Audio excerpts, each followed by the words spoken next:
Рэй Брэдбери. Девушка в сундуке. Джонни Менло со злостью пнул чердачную лесенку и с размаху шлепнулся на ступеньку. Его учительница, его собственная домашняя учительница, все-таки не пришла. И во всем доме с ним никто не станет заниматься. Вечеринка внизу была в полном разгаре. Доносившиеся звуки казались насмешкой. Смех, звяканье шейкеров, музыка. Джонни думал, что спрятался от них сюда, в одиночество. Его учительница должна была прийти сегодня. И не пришла. А мама с папой так заняты распитием коктейлей, что обращали на Джонни не больше внимания, чем на собственную тень. Джонни отступил еще в сумрачное убежище заброшенного чердака. Но даже здесь послеполуденную духоту и залежалую пыль ворошили залетные звуки. Джонни огляделся. По темным углам таились в паутинных саванах старые сундуки. Сквозь маленькое замызганное окошечко пробивался солнечный луч, как бы для удобства любопытных мальчишечьих глаз. Вот, например, сундук в северном углу. Всегда был закрыт, заперт, и ключ куда-то спрятали. А сейчас защелки-то опущены, а вот медный язычок замка откинут, открыт. Джонни подошел к сундуку, выковырял защелки из пазов и приподнял тяжелую крышку. На чердаке разом похолодало. Внутри лежала она, свернувшись клубочком, такая молодая, красивая. Тонкое лицо, как меловая черта на аспидной доске волос. Джонни тихонько вздохнул, не отпуская крышки. Духи все еще не улетучились. Она выглядела такой же одинокой и заброшенной, каким чувствовал себя Джонни. Он ее прекрасно понимал. На чердаках всегда копятся забытые, никому не нужные вещи. Очевидно, она задохнулась. Кто-то скрыл ее красоту под тяжелой непроницаемой крышкой. Белые пальцы, как экзотический цветок, покойно лежали на прозрачно-розовом платье. Секунды позже Джонни заметил на полу смятый клочок бумаги, кусочек записки, сделанный ее почерком. «Вам придется возместить мне то, чего я была лишена все эти годы. Это не будет сложно. Я могу стать учительницей Джонни. Это легко объяснит мое присутствие в доме. Элли». Джонни посмотрел на ее мертвое лицо. Точно она заснула на вечеринке, а кто-то отнес ее сюда, на чердак, и прихлопнул сверху сундучной крышкой. Сумерки смыкались вокруг Джонни, то стягивались вокруг горла, то отступали. «Ты моя учительница?» — тупо повторял он. «Моя собственная, единственная учительница? А тебя убили? Зачем кому-то тебя убивать?» Эту мысль прогнала другая. Он, Джонни Менло, сын Менло из высшего света, нашел самый настоящий труп. Точно! Глаза мальчика широко распахнулись. Уж теперь-то мама с папой его обязательно заметят. Куда там? Даже бабушка перестанет играть целыми днями в шахматы с дядей Флинни, подавится бренди, глянет на Джонни сквозь толстые очки и воскликнет: «Господи, мальчик, так ты не зря весь дом ставил на голову!» Точно! Точно! Джонни сморгнул. Сердечко его колотилось. Кузен Уильям может даже упасть в обморок. Он, Джонни Менло, нашел покойницу. Это его, не мамины фотографии будут печатать в вечерних газетах. Спрятав записку в кармане, Джонни в последний раз поглядел на длинные ресницы и розовые губы, и черные косы девушки в сундуке, и прикрыл за ней крышку. Он завизжит с верхней ступеньки лестницы и будет визжать, пока небо не упадет на землю, а гости на пол. Вот так. Повизжал он неплохо. По лестнице, через зал, визгом пробивая себе дорогу, в толпе, Джонни пробрался к маминому сверкающему вечернему платью и вцепился в него изо всех сил. «Джонни, Джонни, зачем ты пришел? В чем дело? Я тебе сказала!» Детское мамино личико опустилось сквозь искристый туман. Джонни набрал полный кулак блесток и провизжал: «Мама, там на чердаке труп!» Все лица обратились к нему, точно зрители на стадионе. Мамино лицо напряглось, потом расслабилось. «Отпусти мое платье, милый, испачкаешь. Посмотри на свои руки, ты весь в паутине. А теперь беги к себе, будь хорошим мальчиком». «Ну, мам!» – проныл он. «Там труп!» «Господи боже!» – вздохнул кто-то в толпе. «Точно как его отец!» «А вы замолчите!» – Джонни сердито оглянулся. «Там правда труп!» А мама его не видела. Она смотрела на гостей. И Джонни оставалось только взирать снизу на ее лебединую шею с бьющейся жилкой, на изящный подбородок, на пальчики, поправляющие сбившийся каштановый локон. «Пожалуйста, простите, Джонни», — проговорила она. «Дети, знаете, так впечатлительны». Подбородок опустился. В голубых глазах застыли сумерки. «Иди наверх, Джонни». «Ох, ну мам!» Мир рушился. Блестки выскользнули из пальцев. Взгляды гостей внезапно обожгли ненавистью. «Ты слышал, что сказала мама?» Это уже папин звучный голос. Бой проигран. Джонни дернулся, окинул зал прощальным мрачным взглядом и бросился вверх по лестнице, утирая наворачивающиеся на глаза слезы. Он повернул медную ручку двери. Бабушка, как всегда, играла в шахматы с дядей Флинни. Солнечный свет бил в огромное окно и отскакивал от бабушкиных очков. Игроки даже не подняли голов. «Бабушка, простите, но...» Старушка постучала тросточкой по сухому колену. «Ну?» «Там на чердаке труп, а мне никто не верит». «Иди, Джонни». «Но там и вправду труп!» — вскрикнул Джонни. «Знаю, знаю. А теперь беги, принеси кузену Уильяму бутылку коньяка. Марш!» Джонни сбегал в винный погреб, достал бутылку коньяка, поднялся наверх и постучал в дверь. Ему показалось, что за дверью всхлипнули. Потом послышался торопливый шепот кузена Уильяма. «Кто там?» «Коньяк». «О, чудно, чудно!» В дверь проснулась безвольная кроличья личико кузена Уильяма. Мягкие ручки вцепились в протянутую бутыль. «Слава тебе, Господи! А теперь сгинь, не дай мне надраться!» Дверь захлопнулась, но Джонни успел бросить взгляд на модельную комнатушку кузена Уильяма, замершие на полушаге манекены в многоцветных шелках, приколотые к стенам акварельные наброски костюмов, шляпок, накидок, яркие груды катушек и клубков.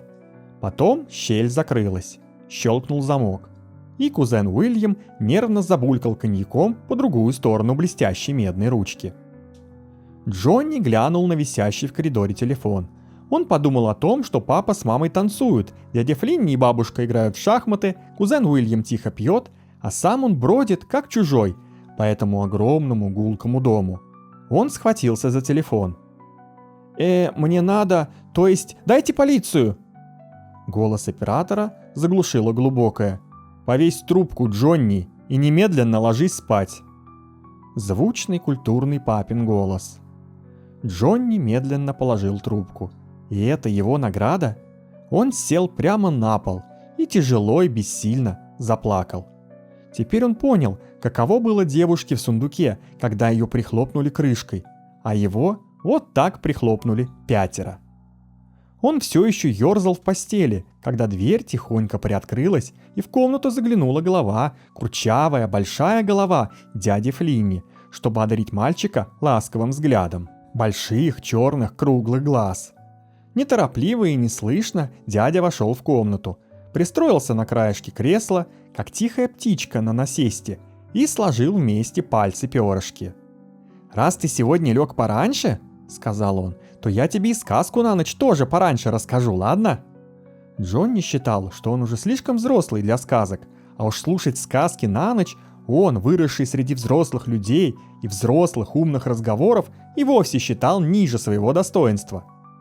«Ладно, дядя Флинни, — пробормотал он с мученическим вздохом, — давай». Дядя Флинни так вцепился в обтянутые отглаженными черными брюками колени, словно те готовые были взорваться. Жила-была однажды женщина, молодая и прекрасная. Ох-хо-хо, эту историю Джонни слышал уже 1000 раз. «У нас на чердаке труп», — обиженно подумал он, — «а мне приходится слушать старые сказки». «И прекрасная дева полюбила юного рыцаря», — продолжал дядя Флинни. «И жили они счастливо многие годы, пока не пришла тьма, не похитила юную деву и не скрылась с ней».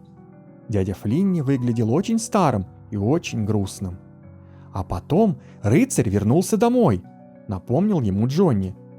Дядя Флинни его не слышал. Он продолжал рассказывать странным, тихим, монотонным голосом. Рыцарь преследовал тьму по всей темной земле, но как ни молил он, как ни пытался догнать тьму, это ему не удавалось. Жена его сгинула навеки. Навеки. Дыхание дяди Флинни стало неровным и резким, глаза горели мрачным огнем, губы дрожали. Белые пальцы стискивали колени. Он был уже не собой, а рыцарем, скачущим где-то далеко, за миллион миль отсюда, по темной земле. Но рыцарь все искал и искал, потому что он дал клятву, что когда-нибудь найдет и убьет тьму. И чудо из чудес! Он настиг ее, он убил тьму. Но, Господи Боже, убив ее, он увидел, что лицо тьмы было лицом его погибшей супруги, а сам он становится все темнее и темнее. Конец. Джонни очень надеялся, что продолжения не будет. Дядя Флинни сидел, задыхаясь и дрожа, посреди созданных его словами сумерек, забыв о Джонни. Просто сидел. И Джонни пробрал озноб. «Спасибо, спасибо, дядя Флинни!» – пробормотал он. «Спасибо за сказку!» Дядя обратил к нему невидящий взгляд. «Что? А!» Он расслабился, признав племянника. «Конечно, сколько угодно!» «Ты так раскочегарился, дядя Флинни!» Дядя тихо отворил дверь. «Спокойной ночи, Джонни!» «Дядя!» «Да?» Джонни зажал рот ладонью. «Ничего». Дядя ушел, шаркая ногами, и дверь мягко затворилась. Джонни яростно запрыгал на пружинах. «Сколько я всего делаю, чтобы только все были счастливы! Дядю Флинни выслушивать, бабушке все подносить, у мамы под ногами не путаться, папу слушаться, а кузена Уильяма спаивать. Тьфу! Как он от них всех устал! Но почему бы им для разнообразия не обратить внимание на него?» Вечер продолжался. Джонни соскользнул с постели, приложил ухо к замочной скважине и прислушался. Целый час по лестнице ходили. Топотала бабушка и перестукивала ее тросточка. Шаркал ногами дядя Флинни. Размашисто и ровно ступал папа. Плыла мама и спотыкался кузен Уильям. Слышались голоса, спорили, понукали, ссорились. Папа кого-то убеждал, мама критиковала, бабушка отчитывала, кузен Уильям всхлипывал, а дядя Флинни молчал. Пару раз скрипнула чердачная дверь. Но к комнате Джонни никто даже не подошел. Вечеринка внизу безмятежно продолжалась. Спускалась зябкая осенняя ночь. Но, наконец, наступила тишина. Джонни ринулся по пыльной темной лестнице на чердак. Сердце его лихорадочно билось. Он им покажет. Странно, но сундук оказался совсем не тяжелым. Всего и дел подтолкнуть его к лестнице, а там он сам покатится. А потом еще один толчок, и сундук, кувыркаясь, полетит в гостиную. Да, вот теперь ему уж точно все поверят. Джонни повернул сундук. Толпа бормотала, радиола играла. Мама и папа плыли в разноцветном людском потоке. Огоньки, вокруг которых трепыхали воображаемыми крылышками мошки высшего общества. И эту идиллию снова прервал голосок Джонни с верхних ступенек лестницы. «Мам! Пап!» — крикнул он изо всех сил. Все обернулись и посмотрели, как на приеме. По лестнице спустилась женщина. Кто-то, конечно, завизжал, почти как кузен Уильям, но все остальные молча глядели, как женщина в прозрачном вечернем платье спускается по лестнице. Ну, не совсем спускается, скатывается. Ступенька за ступенькой, вниз и вниз, бессуставно, бескостно, мертво. Руки, ноги, голова болтаются, волосы темным бичом шлепает ступеньки. Джонни кубарем скатился за ней. «Я же говорил, мама! Пап, я ее снова нашел! Нашел!» Он навсегда запомнит мамино лицо в этот миг. В миг, когда она наотмашь ударила его по лицу и прохрипела: «Джонни!» «Позовите полицию!» — вскрикнул кто-то. А кто-то другой уже накручивал диск телефона. Папино лицо стало глухо спокойным и серым, очень старым и усталым. Джонни отшатнулся от удара и вцепился в перила. «Она меня никогда раньше не била», — думал он. «Никогда! Она всегда была такая добрая, ласковая, только рассеянная немного. Но раньше она меня не била». А потом все вдруг рассмеялись. Кто-то показал на тело, и все покраснели и рассмеялись. Даже папа, но одними губами. «Черт меня побери!» – прорезал шум чей-то голос. «Так вот, что за труп мальчишка нашел наверху! Манекен!» «Конечно, разодетая кукла. Неудивительно, что ребенок принял ее за тело». И снова громкий смех. Джонни потянулся и дрожащими пальцами нащупал откинувшуюся руку. Отдернулся, нащупал снова. Холодный, твердый пластик. «Это не тело!» Он поднял недоуменный взгляд, покачал головой и отодвинулся. «Это совсем не тело, то было другое, теплое, мягкое, там лежала настоящая девушка!» «Джонни!» Папины губы перестали улыбаться. Мама так стиснула кулак, что побелели костяшки. «И все равно это не она!» – выкрикнул Джонни. И заплакал. Слезы смывали мир по частям, как дождь, заливающий ветровое стекло. И все равно она была мертвая и не гипсовая, вот. Дом гудел до полуночи. За закрытыми дверями люди говорили, спорили. Однажды Джонни даже показалось, будто кузен Уильям всхлипывает. Топотали по лестницам ноги, загорался и гас свет. Но, наконец, все улеглись, а Джонни смог сесть в постели и откинуть одеяло. Тот двойной щелчок. Кузен Уильям запер дверь своей спальни. Зачем? Потому что кто-то или что-то бродит по дому? Джонни вздрогнул. Дверная ручка повернулась. Дверь чуть приоткрылась. Из темноты коридора кто-то вглядывался в темноту спальни. Странная штука, сердце. Сердце Джонни, как ртутный шарик, заметалось в груди. А что-то все стояло за полуоткрытой дверью, вглядывалось, всматривалось. Потом спокойно закрыла дверь за собой и исчезла. Джонни вколотил защелку на место и обессиленно прислонился к двери. Теперь никакая тень не ворвется. Но шаги удалялись и, наконец, стихли. На подгибающихся ногах Джонни проковылял к кровати.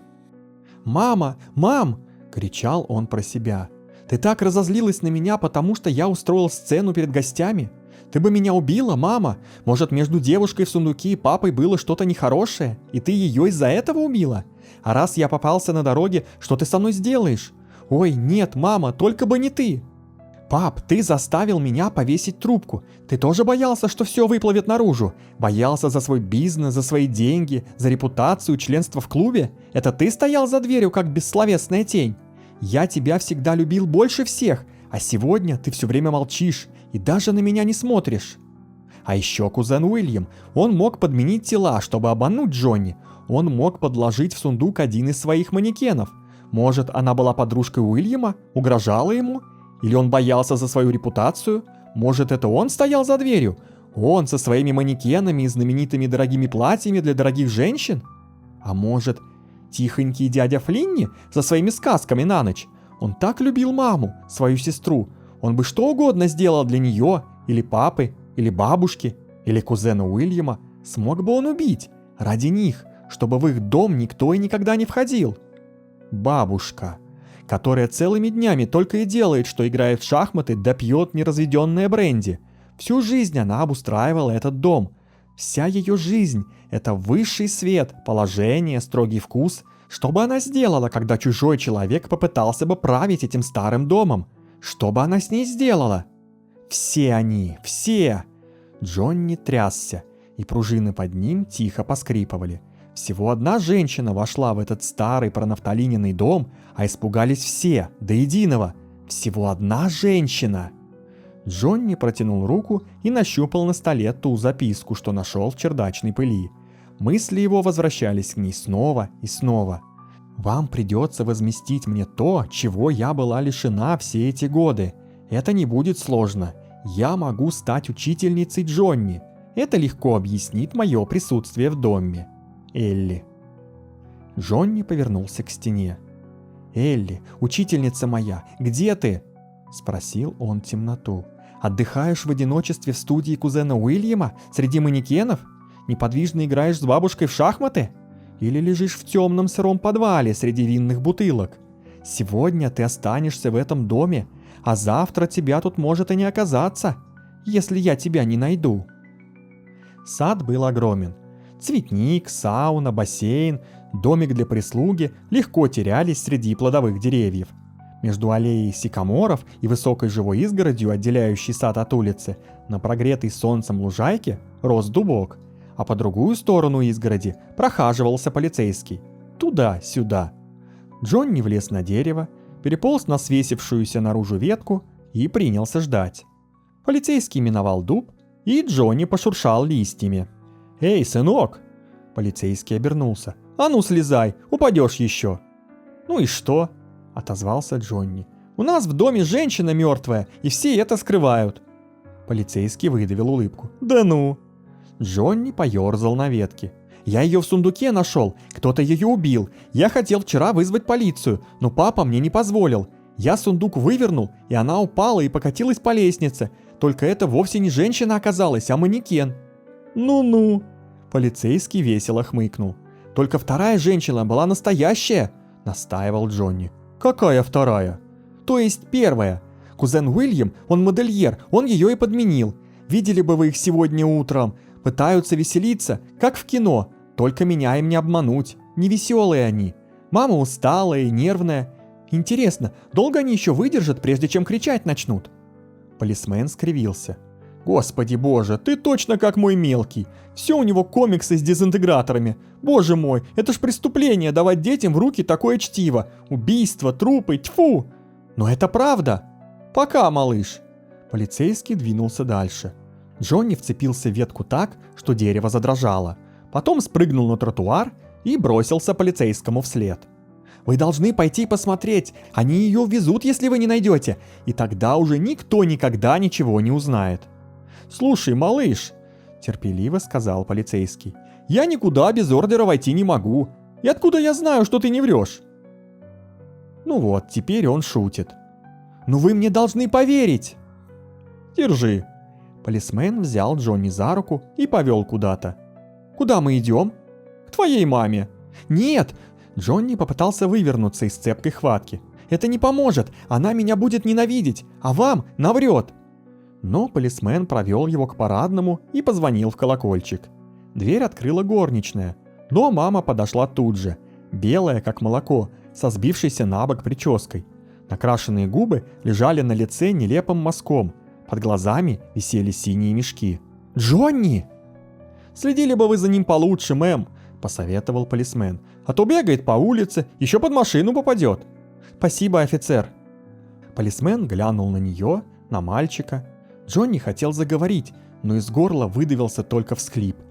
Дверь захлопнулась, оставляя полицейского на крыльце, и из глаз Джонни покатились слезы. Мама ничего ему не сказала, ни словечка, только стояла, бледная, одинокая, заламывая пальцы. И все. После обеда Джонни сел и сосредоточенно записал в 10-центовом блокноте все, что знал о девушке в сундуке, кузене Уильяме, маме, папе, бабушке и дяде Флинни. Девушка в сундуке любила папу, вывел он, хорошо наслюнявив карандаш. И когда она пришла в дом, папа ее убил. Джонни задумчиво вытянул губы. Или мама ее убила. В голове у него мешались виденные в кино страшные убийства. Бабушка и дядя Флинни могли ее убить, потому что она им угрожала. Их безопасности. Вот так. Джонни писал старательно и быстро. Посмотрим, а кузен Уильям? Может, она все же его подружка? Джонни на это немного надеялся, потому что недолюбливал кузена. А может, это что-то в прошлом бабушки или дяди Флинни?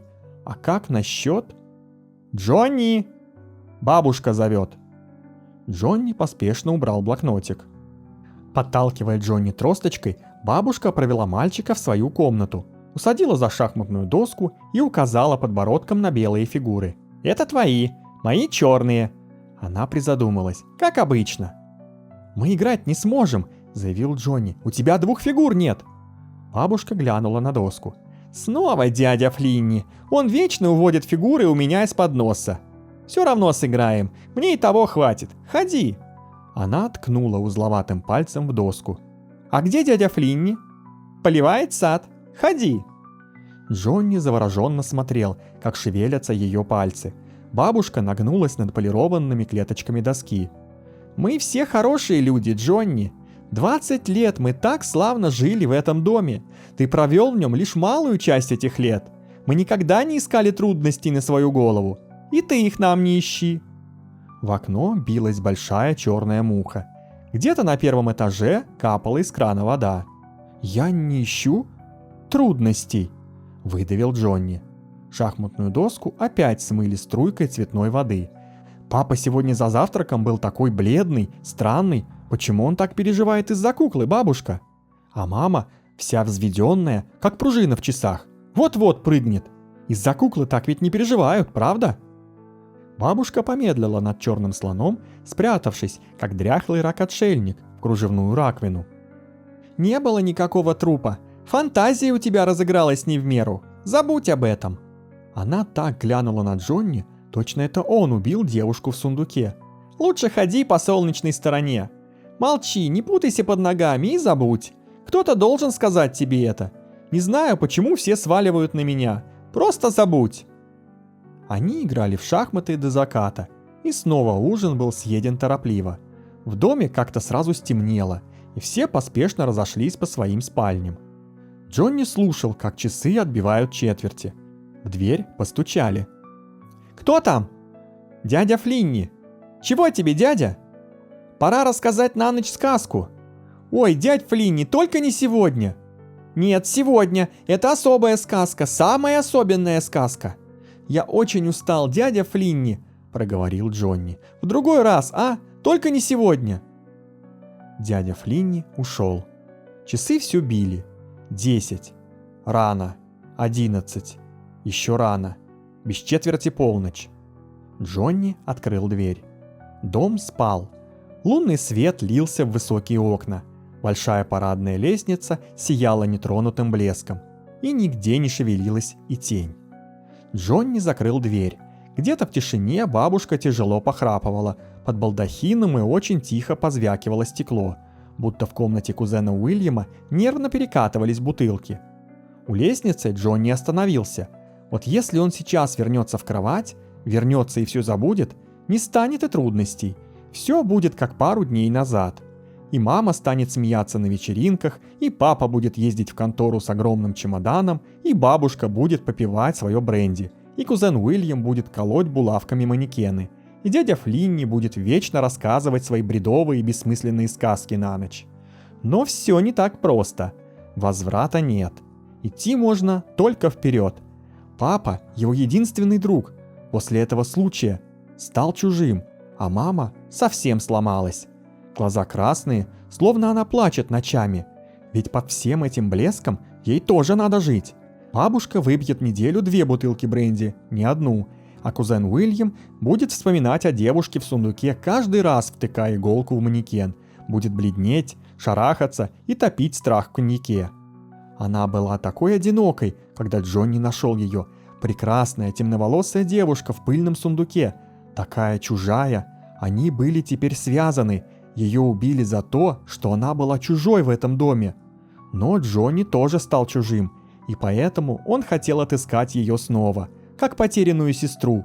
Ее надо найти, надо помнить и нельзя забыть. Джонни осторожно щупал ногой каждую ступеньку, цепляясь за перила. На чердаке ее уже нет. И в комнатах тоже. Как они могли бы спать рядом с ней? Может, внизу? Где-то в отложениях темноты? Но не в комнатах прислуги, конечно. Едва он добрался до последней ступеньки, как наверху медленно-медленно отворилась и вновь закрылась дверь. Звука не было, но кто-то спокойно и неслышно прошел и встал на верхней ступеньке парадной лестницы. Джонни замер, вцепившись в стену, точно тень. Пот стекал по лицу, капал с ладошек. Он не видел, кто молча стоит там, в темноте, но ощущал его пристальный взгляд. Но повернуть назад нельзя. Нельзя просто лечь в постель и все забыть. Забыть девушку в сундуке, ее одинокую смерть. Джонни глубоко вздохнул, подождал секунду и, увидев, что стоящий на лестнице не собирается спускаться, ринулся через зал, по коридору, в кухню, через черный ход на освещенные луной просторы сада. Впереди лежали сияющий квадрат бассейна, роща, сауна. По обе стороны от нее цветники и сверху звезды. Чуть дальше виднелись теплица и садовый сарайчик. Туда и побежал Джонни. Тень сарайчика послужила ему убежищем. Оглянувшись, он не заметил в доме ни движения, ни огонька. Тело должно быть спрятано в одной из садовых построек. Так хорошо сейчас было бы в постели, за запертой дверью. Джонни дрожал, как вода в бассейне. Ему показалось, что кто-то смотрит на него из окон второго этажа. Намек на стоящую фигуру, вроде той, что смотрела с лестницы. Потом она исчезла. Послышались шаги. Кто-то шел по покрытой гравием дорожке, идущей от парадного, через рощу сикаморов. Кто-то прятался в тени деревьев, невидимый и едва слышный. А потом, внезапно, на свет вышла она. Не мама и не бабушка. На грани лунного полусвета и рваных теней стояла девушка из сундука. Она молча смотрела на Джонни. Мальчик сглотнул. Пальцы его сами собой вцепились в тело. Моргая, он недоверчиво вглядывался в представшую ему картину. Листья сикаморов дрожали на ночном ветру. Где-то за оградой ухнул клаксон, точно заблудившаяся сова. Так она жива! Весь дом просто потешался над Джонни. Это все какая-то невероятная, непонятная шутка. Все они против него, а учительница живая. Не было никакого убийства, и трупа не было. Она пришла, его собственная, ненаглядная, в минуту самого непереносимого одиночества. Джонни выпрыгнул в лунный свет. Он бежал изо всех сил, тихо, не крича и не окликая, по траве, по плиткам вокруг бассейна, к сикаморам. А она ждала его, раскинув руки для нежных объятий. И тени сикаморов колыхали ее тонкое вечернее платье. «Элли, это ты?» – прошептал Джонни. Он потянулся к подолу плывучих теней. И вселенная лопнула. Платье взметнулось безумным пьяным вихрем. Девушка из сундука согнулась с хриплым вздохом, падая в обморок. Нет, падая! Тень хлестнула Джонни по лицу. Раз, другой, третий, оглушая, выбивая всякое соображение. Он упал на колени. И прежде чем успел поднять руки, прикрывая лицо, чьи-то сильные пальцы зажали ему рот. «Мама!» — мелькнула страшная мысль. Мама, одетая в платье девушки из сундука, чтобы подманить к себе. «Мама, не убивай меня! Не убивай!» — пытался вскрикнуть он. «Прости, что я пытался вызвать полицию! Мама, ты так любишь папу! Ты поэтому убила Элли, да? Мама, пусти! Ты была так на нее похожа в этой тени!» Но руки не отпускали. Удар за ударом, и руки, сжимающие его. Такие сильные пальцы, такие толстые, вовсе не похоже. Джонни заходился беззвучным криком. Такие толстые — это были пальцы, а слышны были только всхлипывающие, жуткие вздохи.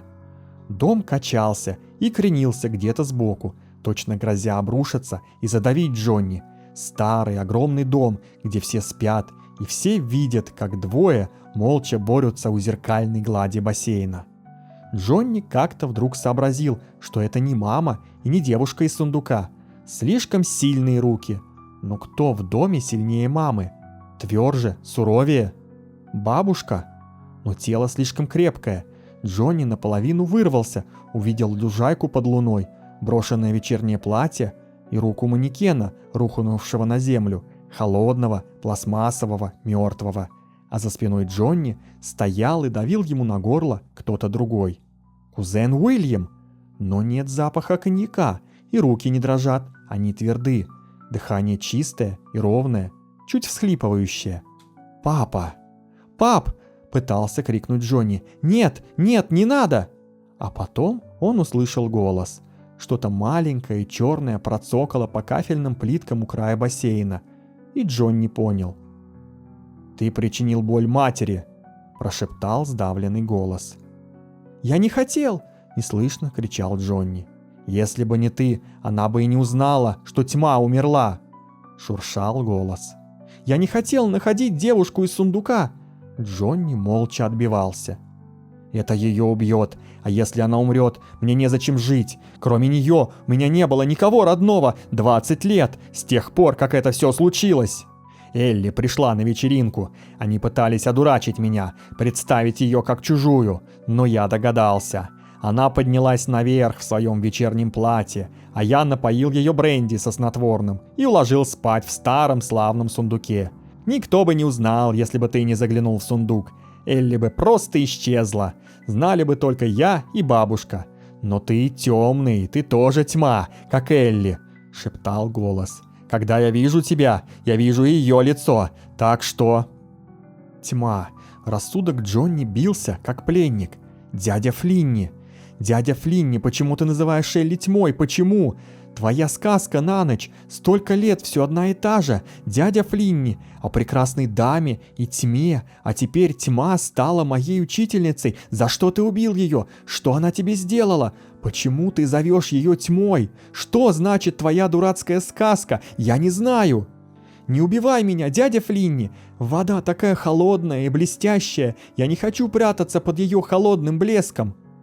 Джонни уцепился за дядю Флинни и повалился вперед, так что оба рухнули в бассейн. Пальцы отпустили его горло. Вода заливала ноздри, пузыри срывались с губ, а они все боролись в темной воде. Когда Джонни вынырнул, из глубины за ним поднялся большой пузырь, потом еще несколько. В глубине проглядывали очертания старческого тела. Но то было и все. Плача навзрыд, Джонни выкарабкался из бассейна. Когда он увидел валяющийся рядом манекен в вечернем платье, такой одинокий, его рыдания перешли в крик. Нога наткнулась на что-то маленькое и твердое. Джонни машинально подобрал черную шахматную фигурку, одну из тех, что дядя Флинни всегда воровал с бабушкиной доски. Сжав ее в кулаке, Джонни невидящими глазами смотрел, как затихают волны в бассейне, где заснул навсегда дядя Флинни. Все было так нелепо, что и выдержать нельзя. Он повернулся к дому, смаргивая слезы. Зажигали огни, вспыхивали желтые и оранжевые квадраты окон. Отец, крича, бежал по лестнице. Распахивалась дверь черного хода, а Джонни, плача, опускался на холодный кафель. Мама сидела на одном краю кровати, папа на другом. Джонни уже выплакал все слезы и теперь поглядывал то направо, то налево, то на отца, то на мать. «Мам!» Мама не ответила, только слабо улыбнулась и крепко сжала руку Джонни. «Мам! Ох, мам!» – пробормотал Джонни. «Я устал, я не могу заснуть. Почему? Почему, пап?» Повернулся к отцу. «Что случилось, пап? Я не понимаю!» Видно было, что папе тяжело говорить. Но он же ответил. 20 лет назад, проговорил он, дядя Флинни был женат. Его жена умерла с родами. Дядя Флинн очень любил свою жену. Она была очень красивой и доброй, а ребенка он возненавидел. Не хотел его видеть. Думал, что это ребенок убил его жену. Ты понимаешь его, правда? Представь, как бы я себя чувствовал, если бы умерла мама. Джонни неуверенно кивнул. На самом деле он не очень понимал. Дядя Флинни отдал ребенка в приют. И нам не сказал в какой. А девочка выросла, озлобленная на дядю Флинни за то, что он так с ней обошелся. Она ведь не по своей воле родилась. Понимаешь, сынок? Да, папа. А месяц назад Элли, выросшая уже девочка, нашла нас и написала письмо. Мы предложили ей место учительницы. Это было просто справедливо. Думали, что сохраним все в секрете от твоего дяди. Но когда Элли пришла и во время вечера поднялась наверх, дядя Флинни догадался, кто она. Отец помолчал немного, закрыв глаза. А потом ты нашел ее на чердаке. Мы пытались все скрыть, заставить тебя забыть. Бесполезно. Мы не могли забыть сами. Все должно было выплыть. Так много оказалось поставлено на карту. Наши жизни. И мы попытались все замять. Сохранить деньги, репутацию, деловые связи, общественное мнение, хотя все это на самом деле не стоит ни черта. Джонни опустил голову. Я всюду совал нос. Ты был нашей совестью, очень действенным символом. Ты весь дом переполошил. Дядя Флинни решил, что это ты причиняешь боль матери. Твоя мама, его сестра, после смерти его жены осталась единственным близким ему человеком. И он хотел изобразить, будто я сам утонул в бассейне. Мама внезапно нагнулась и крепко обняла сына. «Прости, Джонни, мы бываем так слепы, я не думала, что он на такое пойдет». «А полиция?» «Скажем правду, дядя Флинни убил Элли и покончил с собой». Голос матери казался далеким, утомленным и пустым. «Дядя Флинни рассказывал мне сказки на ночь», — услышал Джонни собственный голос.